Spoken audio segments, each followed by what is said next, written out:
Hey, Chris and Ricky Music here on day one of our journey through the land before time, starting with the land before time, the first one, the 1988 classic, produced by George Lucas, Frank Marshall, Steven Spielberg, and Kathleen Kennedy. Yeah, directed by Don Bluth, written, directed, and produced.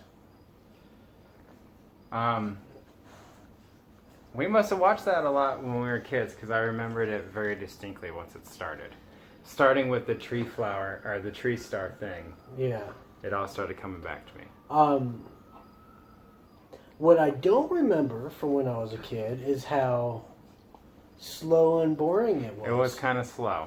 And it was only an hour and 2 minutes until we hit the credits. Yeah. But really it felt short. But it was kind of draining. It was a draining journey. Yeah. And it was surprisingly, there were a shocking amount of similarities between that and the Lion King. Yeah.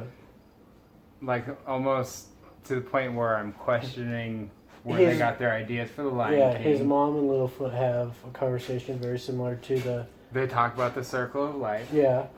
And then she dies. Very sad. Yeah. And a great shaking of the earth. Yeah, and then they went where him and a female friend went where they weren't supposed to go, got in trouble until their parent got them out of it. Yeah. And then even later on, she guided, shows up as a cloud. Yeah, he's guided by her spirit in cloud form. So, and that Lion King came out like what, a good 4 years after? 6? 94? 94? Yeah, so 4 years? 6 years. 6 years. Yeah, so... God, what, man. But Lion King did it better. I understand that I understand that Don Bluth isn't Disney or wasn't Disney anymore at that point. Mm-hmm. But it was, animation-wise, technically, I wasn't loud. Petrie changed colors. Petrie changed colors. There was a few times when people were talking when their mouths weren't moving. Mm-hmm. There was one time where they tried to disguise... What was it? That they were zooming out after Littlefoot mom died. Yeah. And they disguised... A big puff of smoke came up or something. And then it was zooming out, and then the smoke, and then the camera went from here to back here to extend that moment. Yeah. They did it another time too, that I noticed immediately after, but it wasn't as big. And the characters were annoying. Littlefoot's okay. She's like Scrappy-Doo. She kind of has the attitude of Scrappy-Doo, except at least Scrappy-Doo got along with the rest of the gang. Mm-hmm. He wasn't just antagonizing his friends as well. Yeah.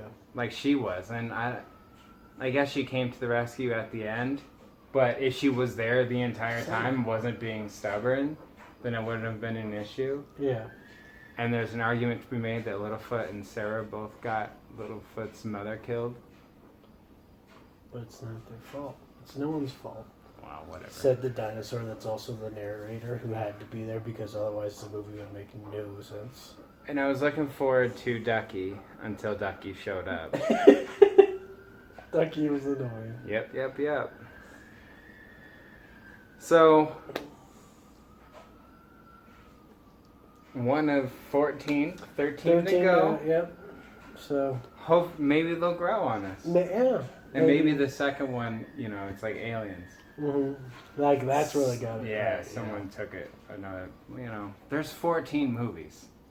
So, there's got to be something to it, I guess. Anyway. All right. So, stay tuned for the rest of our journey. Stay tuned tomorrow for, what is it? It is the Great Valley Adventure. Because they reached the Great Valley, and now I assume they'll have some sort of adventure. Yeah. Yeah, so we'll see what happens.